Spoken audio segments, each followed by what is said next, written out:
University of গৌড়বঙ্গের আন্ডারে যে সমস্ত ছাত্রছাত্রীরা বিএ ফিফথ সেমিস্টারে বিভিন্ন কলেজে পড়ছো, তোমাদের ফিফথ সেমিস্টারের education general DSC 1 paper evolution of এডুকেশনের ফাইনাল এক্সাম 2025-এর লাস্ট মিনিট সাজেশন সম্পর্কে আলোচনা করব আজকের এই ভিডিওতে।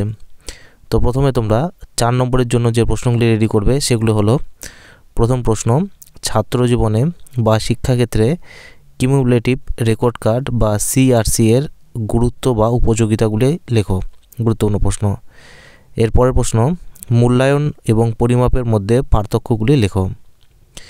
এরপরের প্রশ্ন, মূল্যায়নের বৈশিষ্ট্যগুলি লেখো। তারপরে যে গুরুত্বপূর্ণ প্রশ্নটি রয়েছে সেটি হচ্ছে, শিক্ষাক্ষেত্রে মূল্যায়ন কেন গুরুত্বপূর্ণ। এরপরের প্রশ্ন, একটি উত্তম মূল্যায়ন হাতিয়ারের মৌলিক বৈশিষ্ট্যগুলি উল্লেখ করো। এরপরের প্রশ্ন, অভিক্ষার ব্যবহারযোগ্যতার উপর একটি টিকা লেখো। তার পরবর্তী যে প্রশ্নটি রয়েছে সেটি হচ্ছে, নৈবর্তিক অভিক্ষার সুবিধাগুলি কী কী। এরপরের প্রশ্ন, লেখচিত্রের দ্বারা তথ্য উপস্থাপনার গুরুত্ব লেখো। এরপরের প্রশ্ন, রচনাধর্মী অভিক্ষা বা পরীক্ষা কী। রচনাধর্মী পরীক্ষার অসুবিধা বা ত্রুটিগুলি লেখো। এরপরের প্রশ্ন, একটি সুঅভিক্ষার বৈশিষ্ট্যগুলি কী কী। গুরুত্বপূর্ণ প্রশ্ন। তারপরের প্রশ্ন, গড় বা মিন কাকে বলে। গড় বা মিনের সুবিধা ও অসুবিধাগুলি আলোচনা করো। এরপরের প্রশ্ন, ফ্রিকোয়েন্সি পলিগন বা পরিসংখ্যা বহুভুজ কী, এর সুবিধা ও অসুবিধাগুলি লেখো। এরপরের প্রশ্ন, ভূশিষ্টক বা সংখ্যাগুরু মান বা মোট কাকে বলে, এর সুবিধা ও অসুবিধাগুলি লেখো।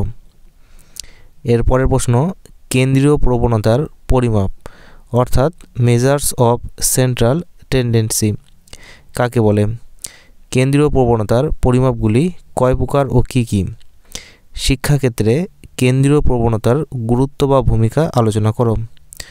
এরপরের প্রশ্ন, হিস্টোগ্রাম বা আয়তলেখ বলতে কী বোঝো। হিস্টোগ্রাম বা আয়তলেখের ব্যবহার লেখো। এরপরের প্রশ্ন, এনআরটি বা নর্ম ভিত্তিক অভিক্ষার টিকা লেখো। তো এই প্রশ্নগুলি তোমরা যদি অ্যান্সার সহ নিতে চাও তাহলে তাদের তা সামান্য কিছু পেড করে নিতে হবে। এর জন্য তোমরা 9733232139 এই হোয়াটসঅ্যাপ নম্বরে যোগাযোগ করতে পারো। এবারে তোমরা দেখে নাও প্রশ্নমান 8-এর জন্য যে প্রশ্নগুলি গুরুত্বপূর্ণ সেগুলি হলো, প্রথম প্রশ্ন, উদাহরণ সহযোগে একটি অভিক্ষার বিভিন্ন ধরনের যথার্থগুলি নিয়ে আলোচনা করো। বা এই প্রশ্নটি অন্য যেভাবে ঘুরেও আসতে পারে, সুঅভিক্ষা বা ভালো বা উত্তম অভিক্ষা কী। সুঅভিক্ষার বৈশিষ্ট্যগুলি লেখো। গুরুত্বপূর্ণ প্রশ্ন। এরপরের প্রশ্ন, একটি অভিক্ষার আদর্শায়নের বিভিন্ন পর্যায়গুলি বর্ণনা করো।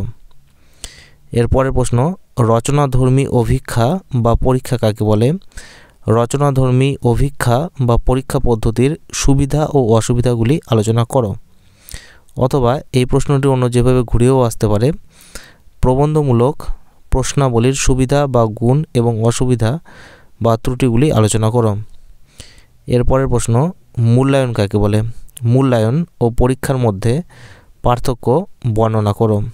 অথবা এই প্রশ্নটি অন্য যেভাবেও আসতে পারে, মূল্যায়ন ও পরীক্ষার মধ্যে পার্থক্য নিরূপণ করো। শিক্ষাক্ষেত্রে মূল্যায়ন ও পরীক্ষার আপেক্ষিক গুরুত্ব আলোচনা করো। এরপরের প্রশ্ন, অভিক্ষার নির্ভরযোগ্যতা বলতে কী বোঝো। এর বিভিন্ন পদ্ধতিগুলি নিয়ে আলোচনা করো। এরপরের প্রশ্ন, নৈবর্তিক অভিক্ষার সংজ্ঞা দাও। নৈবর্তিক অভিক্ষার সুবিধা এবং অসুবিধাগুলি আলোচনা করো। এরপরের প্রশ্ন, কিউমুলেটিভ রেকর্ড কার্ড বা সিআরসি এর বৈশিষ্ট্য বা বিষয়বস্তু সংক্ষেপে আলোচনা করো। নির্দেশনা কর্মসূচিতে সিআরসি এর গুরুত্ব আলোচনা করো। এরপরের প্রশ্ন, কেন্দ্রীয় প্রবণতা বলতে কী বোঝো। কেন্দ্রীয় প্রবণতা পরিমাপের পদ্ধতিগুলি কী কী এবং কখন তাদের ব্যবহার করা হয়। এরপরের প্রশ্ন, হিস্টোগ্রাম কী। নিম্নলিখিত বন্টনের একটি হিস্টোগ্রাম অঙ্কন করো এবং হিস্টোগ্রামের দুটি ব্যবহার লেখো। অর্থাৎ তোমাদের এই পার্টে একটি 8 নম্বরের বড় কোশ্চেন এবং তার সঙ্গে অথবা যুক্ত একটি অঙ্ক করতে হয়। এরপরের প্রশ্ন, পরিসংখ্যা বহুভুজ কী। নিম্নের তথ্যগুলির ভিত্তিতে একটি পরিসংখ্যা বহুভুজ অঙ্কন করো। অর্থাৎ এখানে কিছু তথ্য দেওয়া থাকবে, সেই তথ্য অনুযায়ী তোমাদেরকে পরিসংখ্যা বহুভুজ অঙ্কন করতে হবে। এরপরের প্রশ্ন, কেন্দ্রীয় প্রবণতা কি? নিম্নলিখিত পরিসংখ্যা বিভাজনটির মিন বা গড়, মিডিয়ান বা মধ্যমান এবং মোট বা ভূসি স্টক নির্ণয় করো। তাহলে এই ছিল তোমাদের বিএ ফিফথ সেমিস্টারের এডুকেশন জেনারেল ডিএসি 1 পেপারের সম্পূর্ণ সাজেশন। এই ভিডিওটি যদি তোমাদের ভালো লেগে থাকে তাহলে ভিডিওতে একটি লাইক করে দেবে।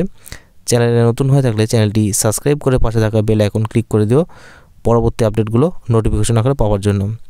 আর এই ভিডিওটি অবশ্যই তোমরা তোমাদের বন্ধুদের সঙ্গে শেয়ার করে দিও যাতে তারাও এই ভিডিওটি দেখে উপকৃত হতে পারে।